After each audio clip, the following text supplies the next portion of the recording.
Keir Starmer is stressing, and he should be, because Tommy Robinson is back with another protest on October 26th. Tommy Robinson plans a peaceful protest to save this country from Keir Starmer's dirty hands. He believes there is still hope and has called out Keir Starmer on X. Let's take a listen. Since the 27th of July, there's been a full-on attack. Our government have acted tyrannical in an attempt to oppress you, to silence you, to intimidate you, and to scare you, okay? Locking people up for words on Facebook, live streaming it, videoing it, pumping those videos using their globalist corporate media around the world into your lounges to scare you to think you have no rights. Even if you do have rights, you're too scared to exercise them. If we allow this to happen, I've sat and watched it, okay? I've sat and watched it all thinking, what do we do next? What do we do here? We have no choice, any of us, but to come out in our tens and hundreds of thousands outside 10 Downing Street to Keir Starmer to send him a message. You will not intimidate us into silence. Now, some people understand. I can see people saying we're all going to get mass arrested. No. What happened during the riots was not legitimate, organised, legal and lawful protests. What we organise each time is legal, lawful protests. We cooperate, we liaise with the Metropolitan Police Force every time to make sure you have a safe environment. Now, we have protected rights that they cannot take, yeah? If done properly. We will do it properly, okay? So come along, don't be scared. And even if you are scared, yeah? I'm scared. I'm scared of what faces for me, yeah? And courage is not about not being scared. It's about being scared and still doing the right thing. That's what it's about, okay? So you have to join us on the 26th of October. We have to send a message that your tyranny, that your attempt to bully, what do you do with a bully? You stand up to him. You don't run from him. What's the message to your kids with a bully? Yeah? Do not back down to a bully or they continue. So we must confront that bully in a peaceful, legitimate way. Outside 10 Downing Street, we have a fabulous film coming, okay? A fabulous documentary, The Truth About the Riots. The whole world is going to know why the British public are angry, okay? Keir Starmer wants to pretend it's just this big far-right movement. We're going to show the world why you're angry.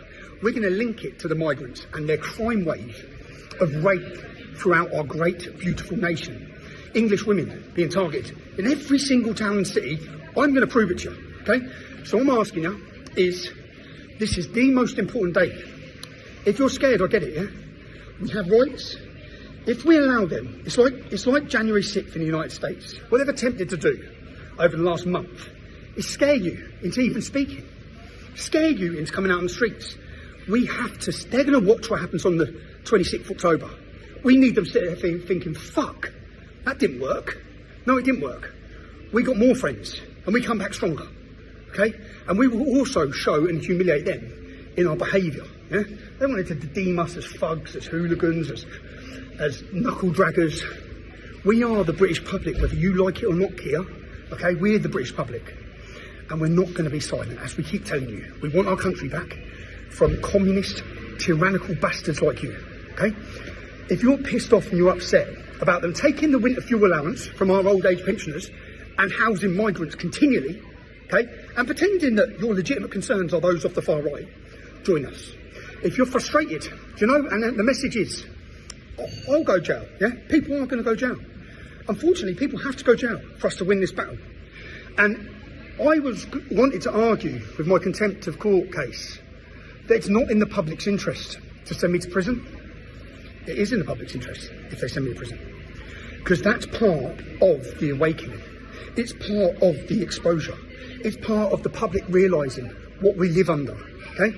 It's part of waking those ones up who think we have a justice system and realising we don't. We don't, all right? Soon we realise that. There's a mass awakening happening. You need to get your friends. You need to get your loved ones. You need to get your families. And you need to come on the 26th of October, please. Most important day. I sat there, do you know what? And I have a team, a fabulous, fabulous team. And I was in a dark place 2 weeks ago. Man, I'd probably share it. I'd had a drink, yeah? I was in the darkest place ever, man. And I sat for a week thinking, what do I do here, right? Do you know when it was? My kids were with me, and my kids then went home. So my kids went home, and I'm on my own again, right? And I've been on my own for 2 years now. I'm on my own. I'm away in a new town, in a new country, working out what to do, and I buried my head. And do you know the team at Urban Scoop, the team you pay for, the team that's now recruited Sammy Woodhouse. I watched as they went up and down the country, as they planned and scripted and wrote this next film. It's a Tommy Robinson film. It's not, okay?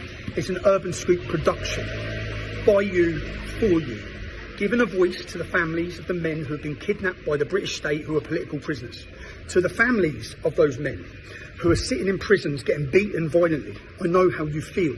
I've been there. My family know how you feel. I understand your fear. If it's any consolation at all, the role your husbands are playing and your fathers are playing is an incredibly important role to waking up the masses. People have watched what they've done in this last 4 weeks across the world. It's been a humiliation to the British establishment and government, and it must continue. So we go straight into the Lions Den on the 26th of October in the most peaceful manner ever, okay? We will put on a spectacle.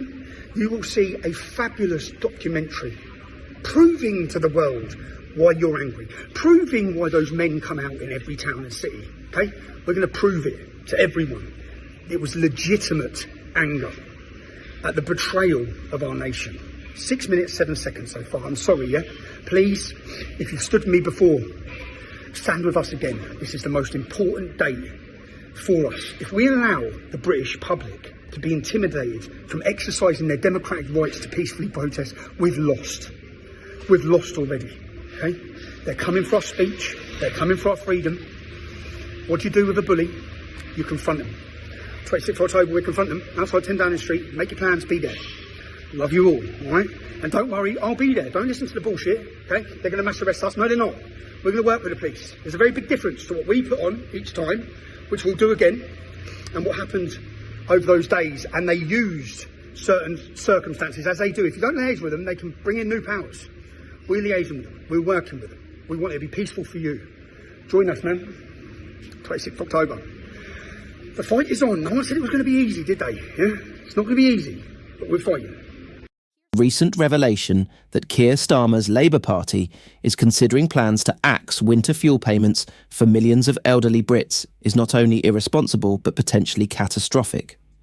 According to research conducted by the government itself, such a policy could lead to 4,000 unnecessary deaths every winter, a figure that should chill the conscience of every policymaker in the United Kingdom. The winter fuel payment, a small yet vital lifeline, allows elderly citizens to heat their homes during the coldest months. It is not a luxury, it is a necessity. Removing this payment will inevitably force countless pensioners into an impossible choice between heating and eating. This is a direct violation of duty.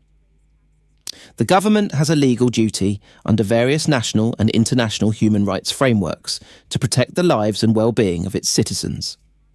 Withdrawing winter fuel payments would be tantamount to state-sponsored neglect, leading directly to the premature deaths of thousands of elderly individuals who have contributed to this nation throughout their lives. This is not hyperbole. The government's own research warns that ending these payments could lead to 4,000 deaths each winter. Imagine this: 4,000 families losing a parent or grandparent people who built our country, paid their taxes, and contributed to our communities because the government refused to provide the minimal support needed to keep them warm. To ignore such warnings is not just an oversight, it's negligence of the highest order. The UK government could very well find itself in violation of the Human Rights Act, particularly Article 2, which protects the right to life. Many are very sceptical about this protest. They are saying, be careful. Your government will have agitators and rioters inserted and ready to cause trouble and blame it on you and the people assembling. This is exactly what the US government did. The globalists will stop at nothing. People are even saying this man will get you arrested. A lot is going on right now. Subscribe and tune in for any updates and leave your thoughts in the comments.